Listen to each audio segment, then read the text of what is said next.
Hey everyone, welcome back. Tonight we're stepping into one of Charleston's darkest and most disturbing stories. It's 1847, and one enslaved mother, pushed to the brink by relentless suffering, unleashed a rage that shattered 4 families and left a community gripped with fear. What she did was so terrifying that history tried to erase it, but fragments of truth survived through whispers, rare documents, and forgotten testimonies. Before we dive in, tell me, where are you watching from tonight? And make sure you subscribe, because every story here comes from hours of digging through archives and records to bring these forgotten histories to light. She was born into a world defined entirely by oppression, where her life and every choice she might have made were dictated by the ownership and whims of others. From a young age, she was trained to endure grueling labor, to obey without question, and to hide any spark of defiance, for even the smallest act of resistance could be met with brutal punishment. Her days were long and punishing, tending fields from sunrise to sunset, performing endless chores for the household, and constantly navigating a system designed to strip her of both dignity and hope. Yet beneath the surface of compliance, she cultivated a quiet strength, a resilience that allowed her to survive in an existence that demanded her constant submission. Despite the hardships, she found ways to protect the small fragments of life that were hers, particularly her children. She nurtured them with tenderness and care, whispering stories, lessons, and encouragement in the dead of night when no one could see, trying to shield them from the cruelty that surrounded them. These small acts of love were defiant gestures of humanity in a world that sought to deny her any. Over the years, the relentless labor, constant fear, and witnessing of other families being torn apart wore heavily on her, but she endured, holding on to the hope that she could somehow keep her family intact. To outsiders, she appeared composed and resilient, a woman who could withstand the hardships of slavery without breaking. But beneath her calm exterior simmered a complex mix of grief, anger, and suppressed fear, a storm carefully contained until the right moment. This quiet resilience, forged through years of suffering, would later become the foundation for the extraordinary rage that would not only avenge her own suffering but also leave an indelible mark on Charleston's history. Her early life was a testament to survival under unimaginable conditions, shaping a mother whose strength and love would ultimately turn into a force capable of shaking an entire community. The event that finally pushed her beyond the limits of endurance and ignited the rage that would devastate multiple families came as a culmination of years of suffering, fear, and relentless oppression. One sweltering afternoon in 1847, she overheard a conversation that would change her life forever. The plantation owner had decided that her youngest child, a boy barely old enough to understand the world, was to be sold to another plantation, far away from her arms. In that instant, all the years of quiet endurance, all the grief of witnessing countless separations, and all the pain of daily abuse crashed together, creating a storm that could no longer be contained. She realized that no plea, no act of obedience, no endurance could protect the most precious thing in her life, her child. When she confronted the overseers and the owner, begging and pleading for mercy, she was met with cold, unyielding indifference. She promised to work harder, take on any burden, endure even more punishment, anything to keep her child with her, but her words fell on deaf ears. Witnesses later described a visible change in her demeanor in that moment, as though the calm, resilient woman they had known had been replaced by a force of raw, simmering fury. Her rage was not born of impulse, it was the breaking point of years of suffering, a fire fueled by love, desperation, and the relentless cruelty of a system designed to dehumanize her. This moment marked the turning point, her private anguish transformed into a public force that would not be ignored. The initial act of retaliation that followed was the spark that ignited a series of devastating events, touching not only her oppressors but also multiple families connected to the plantation. Her fury was precise, purposeful, and terrifying, signaling that the quiet strength she had maintained for years had erupted into a power that could not be restrained, a force that would leave an indelible mark on Charleston's history and haunt its memory for decades. Her first act of retaliation was immediate and shocking, a manifestation of the years of suffering and oppression she had silently endured. Once the crushing reality of her child being sold sank in, she directed her rage at the household that had long sought to control and dehumanize her. Witnesses later described scenes of chaos and destruction, doors slammed violently, furniture overturned, and personal belongings smashed and strewn across the rooms. It was not random destruction. Every movement, every act seemed carefully aimed at the people and objects that symbolized her oppression. It was as if all the pain, fear, and anger she had carried for years had crystallized into a single, unstoppable force. Her retaliation extended beyond the physical. She confronted the authority figures with words that cut through the rigid social hierarchy of the plantation, demanding recognition of her suffering and refusing to be silenced. Her intensity left both the enslaved workers and the household members stunned, some hid in fear, unsure whether to intervene, while others froze, realizing for the first time that the woman they had underestimated was a force beyond their control. This initial act of defiance sent a clear message: she would no longer endure abuse silently, and she would not allow further harm to her children to go unchallenged. It was a personal vengeance, but also a symbolic act against a system designed to strip her of humanity. This first eruption of fury set the tone for what followed, signaling the beginning of a chain reaction that would impact multiple families and leave Charleston in a state of shock and fear. In this moment, the enslaved mother transformed from a figure of quiet endurance into an unstoppable force whose actions would be remembered for generations. Her rage did not stop with the first household, it expanded outward, touching 3 additional families connected to the plantation and leaving devastation in its wake. Each act of retaliation seemed purposeful and deliberate, as if she had spent years silently planning the path of her vengeance. Neighbors reported hearing screams and the sounds of furniture breaking late into the night, while families awoke to find their homes violated, their belongings destroyed, and a suffocating sense of menace lingering in every corner. Her attacks were strategic, targeting those she believed were responsible for her suffering, either directly through acts of cruelty or indirectly by maintaining the system that allowed oppression to thrive. The psychological impact on these families was profound. Victims were left shaken and disoriented, struggling to comprehend how one woman could wield such power and precision. Even those not directly targeted lived in fear, locking their doors early, warning children to stay inside, and avoiding areas where she might appear. Each successive act reinforced her reputation as an unstoppable force, a person whose anguish had been transformed into a terrifying intangible power. Witnesses described the aftermath as surreal: rooms left in chaos, personal items destroyed, and a lingering tension that could not be swept away. By extending her fury across multiple households, she converted personal pain into a larger social reckoning, revealing the fragility of the oppressive systems around her. Her actions demonstrated that the consequences of relentless cruelty could ripple far beyond the initial victim, impacting an entire community. The escalation of her rage cemented her place in Charleston's history, not only as a mother defending her children but as a figure whose suffering and anger challenged the very structures of power, leaving a legacy of fear, awe, and caution that would be remembered for decades. As her acts of retaliation spread, the fear she inspired began to grip the wider Charleston community, far beyond the households directly affected. Neighbors whispered about her in hushed tones, afraid that speaking too loudly might draw her attention or provoke further violence. The woman who had once been dismissed as just another enslaved mother became a figure of dread and fascination. People locked doors earlier than usual, kept their children close, and avoided walking alone, convinced that her wrath could strike unpredictably. The anxiety was palpable. It was not just the victims' families who felt vulnerable, but anyone associated with the plantation or the surrounding community. Stories of her movements and deeds circulated quickly, often exaggerated by fear, which only reinforced her terrifying reputation. Some claimed to see her moving silently through alleys at night, others whispered that her voice could be heard issuing warnings or curses. Even those who had not personally witnessed her actions felt the weight of her presence, and a sense of unease seemed to settle over the entire neighborhood. The uncertainty of where she might strike next amplified the terror, creating an atmosphere of constant tension and apprehension. This pervasive fear reshaped daily life in Charleston. People became hypervigilant, suspicious of shadows and noises that might signal her approach. Her impact extended beyond physical destruction; it was psychological, forcing the community to reckon with the consequences of cruelty and the terrifying power of a mother's wrath.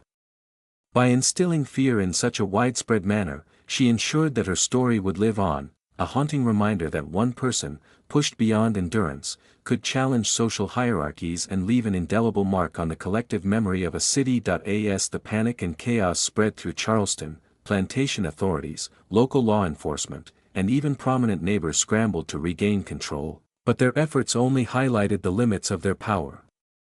Patrols were dispatched through streets and alleys, witnesses were questioned, and searches were conducted late into the night, yet she remained elusive, moving through the city with a knowledge of every hidden path and shortcut that made capture nearly impossible. Her movements were unpredictable, her timing precise, and her understanding of the terrain allowed her to strike and vanish before anyone could intervene. Those tasked with enforcing the law quickly realized that brute force and social authority could not contain someone driven by desperation and fury. Attempts to coerce information from the community also failed. People were too afraid to speak, fearful that revealing even the slightest detail could bring the mother's wrath upon them. Authorities tried using both threats of punishment and promises of reward, but she consistently outmaneuvered them, maintaining control of the narrative through her actions alone. The repeated failures of the law and social hierarchy to restrain her amplified her legend and instilled even greater fear in the population. Each failed attempt at capture reinforced the perception that she was a force beyond human control, unstoppable, untouchable, and terrifying in her precision. In trying to assert control over her, the authorities inadvertently underscored her power. Their inability to capture or silence her not only humiliated them but also heightened the community's anxiety, proving that the rage and determination of one mother could defy the structures of power that had oppressed her for years. Her defiance became both a practical and symbolic demonstration of resistance, leaving Charleston officials powerless and the community in a state of lasting fear and awe. After the devastation she caused and the authorities' repeated failures to capture her, efforts were made to erase her story from history. Plantation owners, local officials, and chroniclers sought to destroy or alter any records that documented her actions. Letters, diaries, reports, and legal documents that referenced the events were either deliberately destroyed or rewritten to minimize or omit her deeds. The goal was to sanitize the historical record, to make it appear as though Charleston had remained orderly and controlled, and to remove evidence of a mother's rage that had challenged the social and racial hierarchies of the time. Yet despite these efforts, the story could not be completely erased. Witnesses and those who had lived through the events preserved the memory through whispered accounts, shared cautiously with neighbors or passed down to children. Oral histories kept her legend alive, and over time, these narratives became intertwined with folklore, amplifying the mystique of her actions. She was remembered not just for her fury, but also for her courage and the defiance she exhibited in the face of relentless oppression. The gaps left by destroyed records only heightened her legend. Stories of her deeds were passed along, sometimes exaggerated, sometimes fragmented, creating an aura of mystery and fear that persisted for decades. Even generations later, Charleston could not completely forget her, and her story remained a haunting reminder of the consequences of injustice and the power of one determined individual. The deliberate attempt to erase her history only cemented her place in collective memory, making her legacy more enigmatic, terrifying, and enduring than any written record could fully capture. Even though official records were altered or destroyed, the story of the enslaved mother lived on through whispers, legends, and local folklore, ensuring that she could never be entirely forgotten. People spoke of her cautiously, warning children and neighbors about the consequences of crossing her path, and over time her story became a symbol of both fear and defiance. Residents recalled eerie encounters, strange sounds, or fleeting glimpses of her presence in the alleys and streets she once roamed, as though her spirit continued to haunt the city long after the events themselves. These tales transformed her into a near-mythical figure, a representation of the unstoppable force of a mother's rage born from suffering and injustice. Writers, storytellers, and later historians drew on these oral accounts, embellishing them to emphasize her extraordinary defiance and the terrifying consequences of oppression. She became remembered not just for the destruction she caused, but for the courage and determination that fueled her actions, demonstrating that even the most brutal systems could be challenged by a person pushed beyond human endurance. Her story, passed down through generations, embedded itself in Charleston's cultural memory, blending history with legend, and serving as a powerful cautionary tale. The memory of her fury and resilience endured, teaching lessons about injustice, human endurance, and the devastating power of anger when wielded by someone who refuses to be silenced. Even decades later, she remained an unforgettable figure, a haunting reminder of both the horrors of slavery and the indomitable strength of a mother protecting her children. Her actions not only terrified those who directly witnessed them but also exposed the profound failure of the social and legal structures that were supposed to maintain order. Plantation authorities, overseers, and local law enforcement quickly realized that the systems designed to control enslaved people and enforce societal rules were powerless in the face of her fury. Their attempts to intervene, restrain, or punish her repeatedly failed, demonstrating that the hierarchical and legal frameworks of Charleston could not contain someone motivated by desperation, love, and righteous anger. This failure sent shockwaves through the community. People began to question the effectiveness of the authorities and the stability of the social order itself. If a single enslaved mother could defy the law, evade capture, and wreak havoc across multiple households, then the entire system of control appeared fragile and vulnerable. The fear she inspired was compounded by the realization that her actions had highlighted a fundamental weakness in the structures meant to protect those in power. Her ability to operate outside the constraints of law and authority only heightened her legendary status. Neighbors, families, and even officials became increasingly anxious and cautious, unsure how to respond or protect themselves. The failure of social and legal institutions to control her reinforced the perception that she was not merely a person acting in anger, but a force beyond ordinary human capability. This inability to impose authority amplified her power, ensuring that her story would be remembered not just for the destruction she caused, but also as a stark illustration of the limits of law, hierarchy, and control in the face of raw, unstoppable human determination. In the aftermath of her rampage, those in power worked deliberately to erase all traces of what had occurred, aiming to rewrite history and protect the image of social control. Plantation owners, local officials, and chroniclers destroyed documents, altered records, and omitted any mention of her actions from official reports. Letters, diaries, and legal papers that referenced her deeds were either deliberately lost or rewritten, creating gaps in the historical record and attempting to make it appear as though Charleston had remained orderly and untouched by the chaos she had unleashed. The intent was clear: to suppress the truth of a mother's fury that had defied the structures of power and left multiple families in ruin. Yet, despite these deliberate attempts at erasure, the story persisted through oral tradition. Witnesses and community members shared their experiences in hushed tones, passing the tale from generation to generation. These accounts preserved the memory of her extraordinary courage, her intelligence, and the terrifying consequences of her actions, even as official documentation sought to deny their existence. Over time, the lack of formal records only added to the mystique of her story, transforming it into legend and folklore. The destruction of written evidence paradoxically ensured that her legacy endured in a more profound way. Without concrete records to contain or define her actions, imagination and oral storytelling allowed her deeds to take on a larger-than-life quality. She became both feared and admired, a symbol of resistance and a reminder of the human capacity to defy oppression when pushed to the brink. The deliberate erasure of her story only amplified its impact, making her a haunting, unforgettable figure whose memory persisted in Charleston long after the events themselves faded from the official record. Despite the deliberate attempts to erase her from official history, the enslaved mother's story survived through oral histories and whispered accounts passed down from one generation to the next. Families who had witnessed her actions, servants who had lived in fear of her wrath, and neighbors who had felt the ripple effects of her rage shared their memories quietly, often in hushed voices, for fear of reprisal or social censure. These stories, while fragmented and sometimes embellished, preserved the essence of her courage, her fury, and the profound impact she had on the community. Over time, these oral traditions became a vital means of keeping her legacy alive. Children were warned about disobedience with tales of her wrath, neighbors recounted her intelligence and resourcefulness in avoiding capture, and storytellers recast her as both terrifying and heroic, a woman who had stood up against the unyielding cruelty of slavery. Even when the details were uncertain or altered by memory, the narrative carried forward the themes of resistance, maternal devotion, and the consequences of oppression. The reliance on oral storytelling ensured that her deeds could not be completely forgotten. They transformed her from a historical figure into a legendary presence, embedding her into the cultural memory of Charleston. Through these whispers and shared stories, she became more than a mother acting in desperation, she became a symbol of human resilience and the indomitable power of love and fury when pushed to the absolute limit.